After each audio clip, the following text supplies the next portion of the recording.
কি ব্যাপার দাদু ভাই, অমন মুখ ভার করে বসে আছো কেন?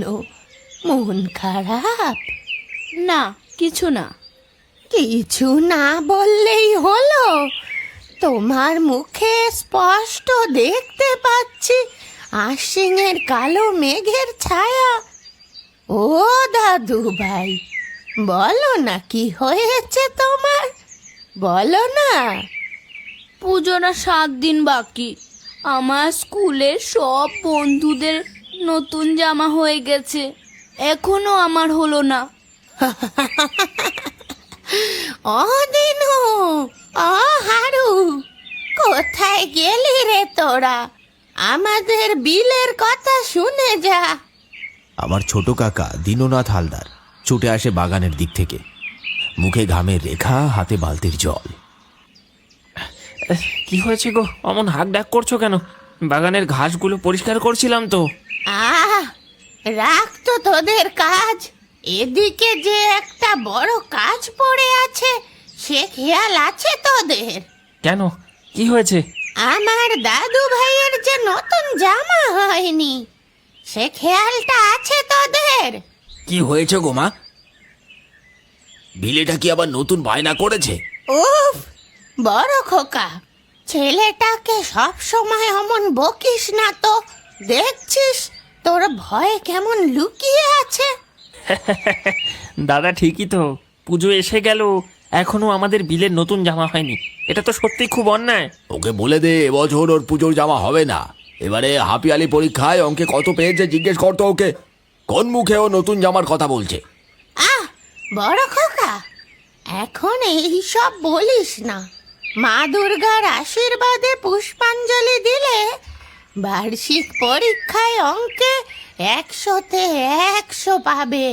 কি বলো দাদু ভাই? হ্যাঁ হ্যাঁ দাদা, মা একদম ঠিক বলেছে। বিলে এদিকে আয়, গাড়িটা বার করে ধুয়ে ফেলি। আমরা আজই যাব সোনার ঝুড়িতে, হাট বসেছে, নতুন জামা কাপড় কিনতে যাব। হ্যাঁ, ইয়ে, তুমি গাড়িটা বার করো কাকু, আমি এক্ষুনি মা আর কাকিমাকে বলে দিচ্ছি। ইয়ে ইয়ে। পাগল ছেলে একটা।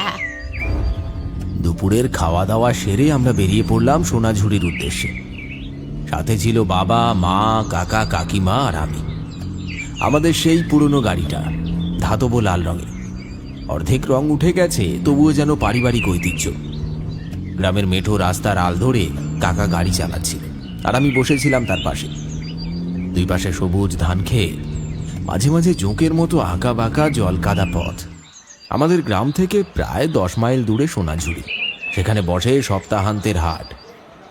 শালবনের কোলে বসা সেই হাট যেন বর্ষার ভেতরেও এক আলাদা উৎসব। প্রায় ঘন্টা দুয়েক পর আমরা পৌঁছালাম। চল চল, আগে বিলের জামাটা দেখে নি, তারপর নিজের জন্য একটা শাড়ি দেখব। হ্যাঁ বৌদি, আগে ছেলেরটা হোক, না হলে মন খারাপ করে বসে থাকবে আবার। এইটা মা, এই লাল কালারটা কেমন মা? ধুর পাগল, ওটা তো বড়দের সাইজ। এবার তোকে একটা হাফ শার্ট আর একটা প্যান্ট কিনে দিতে হবে। তুই আগে চুপচাপ দাঁড়া তো। চারিদিকে মানুষের ভিড়, কেউ দামাদামি করছে, কেউ জামা ধরে ধরে মাপ নিচ্ছে। সেই সময়ের হাটে এখনকার মতো ব্র্যান্ড ছিল না, ছিল শুধু রং, গন্ধ আর একটা খাঁটি গ্রামীণ উল্লাস।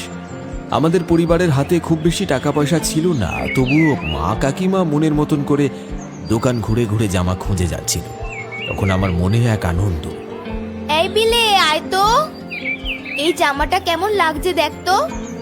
এটা দারুণ মা, আমি এইটাই চাই। কততে দিচ্ছেন দাদা? আগে আপনাদের জন্য 25 টাকা, একদম খাঁটি কাপড়।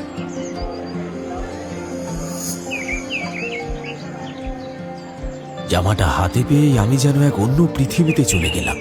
কতদিন অপেক্ষা করে এই দিনটা এসেছিল।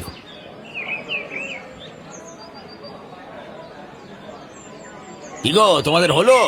এদিকে দেখছো না পূবের আকাশে কেমন কালো মেঘ জমেছে? আশ্বিনের এই সময় একবার ঝড় উঠলে আর বাঁচোয়া নেই। তাড়াতাড়ি করো, তাড়াতাড়ি কেনাকাটা গুটাও, ঝড় উঠলে বিপদে পড়বো যে। বাবার কথায় আমরা চমকে উঠেছিলাম। কিছুক্ষণের মধ্যেই সেই অশুভ আশঙ্কা সত্যি হয়ে গেল। আকাশটা যেন কারো অভিশাপ নিয়ে ভেঙে পড়তে চাইছিল। হাটে মানুষের ভিড় ধীরে ধীরে ছত্রভঙ্গ হতে লাগলো। দোকানিরা মাল গুটিয়ে ফেলছে, কেউ কেউ প্লাস্টিকের নিচে জামা লুকিয়ে ফেলছে। আর আমরা সবাই তাড়াতাড়ি ছুটলাম গাড়ির দিকে। তাড়াহুড়ো করে যখন আমরা ফিরছি, কিছুটা পথে এসেছি, তখন ঝড় উঠল, যেন কাঁপিয়ে দিল চারিদিক। বৃষ্টি শুরু হলো ধরাষার, আর বিদ্যুতের ঝলকানিতে রাস্তা যেন কাঁপতে লাগলো। আমাদের গাড়ি সেই কাদায় ভেজা গ্রাম্য রাস্তায় ধীরে ধীরে এগোচ্ছে।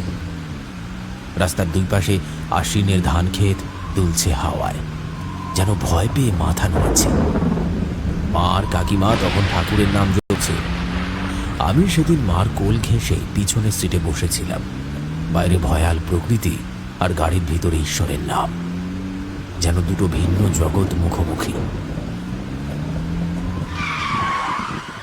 আরে কি হলো রে, এমন জোরে ব্রেক মারলি কেন? দাদা সামনে দেখো।